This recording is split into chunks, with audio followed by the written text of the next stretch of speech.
We want to welcome you to our Camp Champions home party. Now, typically what we like to do during the course of a year is go into people's homes and meet their friends, people who might be interested in sending their children to camp or learn about camp. And it's a wonderful way for us to get a feel for the families and the families to get a feel for us. Now, obviously, we can't come to every city, or it's when we are in your city, you have other things to do. It's really hard to have children. You're busy. We get that. We have 4 of our own. So what we thought that we'd do is do an online home party.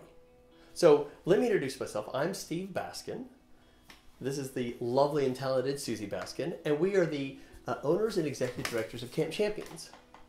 And we have both fallen in love with camp.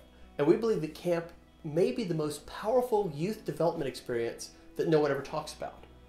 But we came to our love of camp in different ways. Now, I fell in love with camp as an 8-year-old.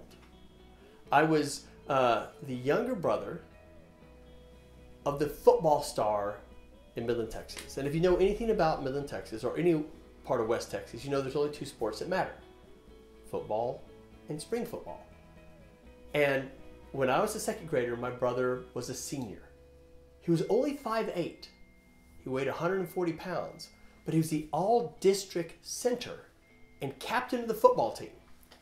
As a result, he was like a hero at our high school. In fact, his nickname was Mighty Mouse, and the winning float at our homecoming parade was this 16-foot Mighty Mouse with his number on it. And this was wonderful for him, but it was problematic for me because everyone wanted me to be the next Mighty Mouse. They wanted me to play football. They wanted me to play on the offensive line. And they did not seem to care that I was allergic to Bermuda grass and was a chronic asthmatic. So what ends up happening is every practice is an asthma attack for me. And that's not fun, but I could deal with it. But what was really, really hard for me was parents, friends, other people looking at me like, poor Steve. He'll never be the next Mighty Mouse. And it was crushing to me. I remember feeling like a failure. I remember going to my mom and saying, "Mom, am I okay?" And of course, Mom says, "Yes, you are." And I assumed she was lying because no one else seemed to feel this way. And that summer, my mom and dad did something that was, I think, bold. They sent me to camp. I was 8 and I went for 5 weeks. And showing up, I did not want to go. I was terrified. I was unsure of myself, as you can imagine. And I remember walking in like this, hoping that it would somehow camp would be canceled. And what ends up happening is as I show up, a 19 or 20-year-old counselor with sparks in his eyes comes down and kneels down. She's making eye contact with me. He says, "Hey, Steve, you're Steve, right? I'm Bill, and I get to be your counselor.